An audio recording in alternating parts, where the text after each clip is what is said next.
आज अतिशय आनंदाची गोष्ट आहे की IBMने आपलं एक्सपिरियन्स सेंटर हे मुंबईमध्ये सुरू केलेलं आहे। त्याच्या उद्घाटनाकरता मी या ठिकाणी आलो होतो।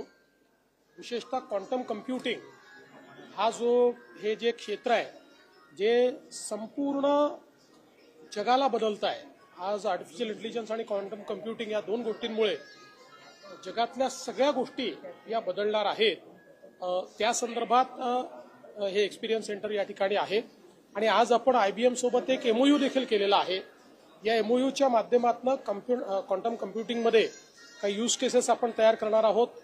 शेतीचं क्षेत्र असेल, लॉजिस्टिक्सचं क्षेत्र असेल, हेल्थ केअरचं क्षेत्र असेल, डिझास्टर मॅनेजमेंटचं क्षेत्र असेल, अशा सगळ्या क्षेत्रांमध्ये त्यांच्यासोबत आपण त्या ठिकाणी कोलॅबरेट करतो आहोत आणि त्यातनं चांगल्या प्रकारे लोकांना सस्टेनेबली कशा प्रकारे शेती करता येईल, शेती क्षेत्रात बदल कसे करता येतील किंवा इतरही क्षेत्रांमध्ये सिक्युरिटीच्या क्षेत्रामध्ये आपल्याला कसे बदल करता येतील, अशा सगळ्या गोष्टी या माध्यमातून त्यांच्यासोबत आपण डेव्हलप करणार आहोत। आणि त्यासोबत क्वांटम कम्प्युटिंगच्या क्षेत्रामध्ये जे मानव संसाधन आपल्याला तयार करायचं आहे तेही आपण IBM सोबत तयार करणार आहोत। सर, कबूतर बाबत एक सुनावणी जाहीर कोर्टात त्यामध्ये तज्ञांची समिती नेमण्याचे आदेश जाहीर कोर्टाने दिले आणि महापालिकेला असं सांगण्यात आले की तुम्हीच जे काही ते अहवाल आल्यानंतर 4 आठवड्यानंतर निश्चितपणे बघा, याच्यामध्ये अगदी स्पष्टपणे दोन गोष्टी आपल्याला पाहायला मिळतात। एक, पहिल्यांदा लोकांचं आरोग्य हे अत्यंत महत्वाचं आहे आणि आरोग्याचं रक्षण हे झालंच पाहिजे। त्यासोबत काही आस्थेचे विषय आहेत, तर ते आस्थेचे जे विषय आहेत तेही आपण त्या ठिकाणी त्याची काळजी घेऊ शकतो, त्यातनं मार्ग काढू शकतो। काही अशा ठिकाणी देखील आपण फिडिंगची व्यवस्था करू शकतो की ज्या ठिकाणी वस्ती नाही आहे किंवा कंट्रोल फिडिंगचा एक मागे विषय आहे, काही लोकांनी सांगितला होता। अशा वेगवेगळ्या पद्धतीनं आपण यातनं मार्ग काढू शकतो। हा वादाचा विषय नाही आहे, हा समाजाचा विषय आहे। त्याच्यामुळे मला असं वाटतं समाजाचं आरोग्य आणि समाजाची आस्था या दोन्ही गोष्टी विचारात घेऊन योग्य प्रकारे या ठिकाणी आम्ही मार्ग काढण्याचा प्रयत्न करू। 15 ऑगस्टला मास्क बंदी बाबतचा विषय जो आहे पहिल्यांदा तर या राज्य सरकारने असा कुठलाही निर्णय घेतलेला नाही।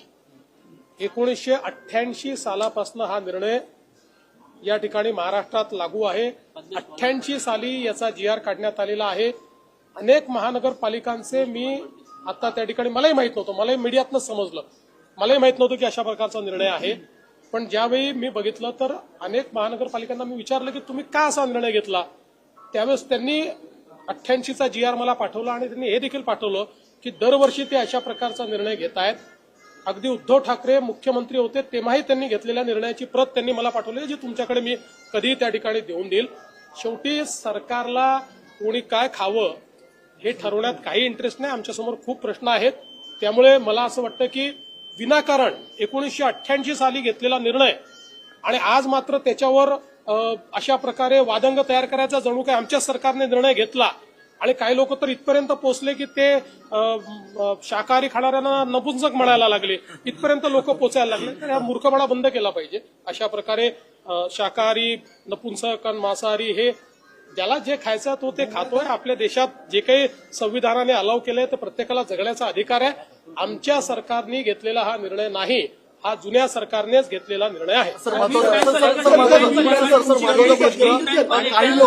काही लोक कबुतराच्या प्रश्नावरती मुंबईमध्ये हिंसक आंदोलन करतात, या संदर्भात मला असं वाटतं की हा जो कबूतर खाण्याचा प्रश्न आहे किंवा कबुतरांचा प्रश्न आहे, मी मगाशी सांगितलं की हा प्रश्न समाजाचा प्रश्न आहे।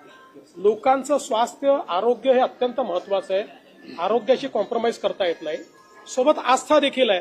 त्यामुळे आरोग्याशी कॉम्प्रोमाइज न करता आस्थेचा प्रश्न कसा सोडवता येईल हा प्रयत्न केला पाहिजे। पण मला हेही लक्षात येत आहे की काही लोकांना यातही महानगरपालिकेच्या निवडणुकीची संभावना लक्षात येते आहे आणि म्हणून याला एक समाजाविरुद्ध दुसरा समाज, एका भाषेविरुद्ध दुसरी भाषा, असं कसं भांडण लावता येईल असे प्रयत्न काही लोक करतात, पण ते यशस्वी होणार नाहीत। मुंबईचं मी तुम्हाला सांगतो प्रकृती अशी नाही आहे मुंबईची।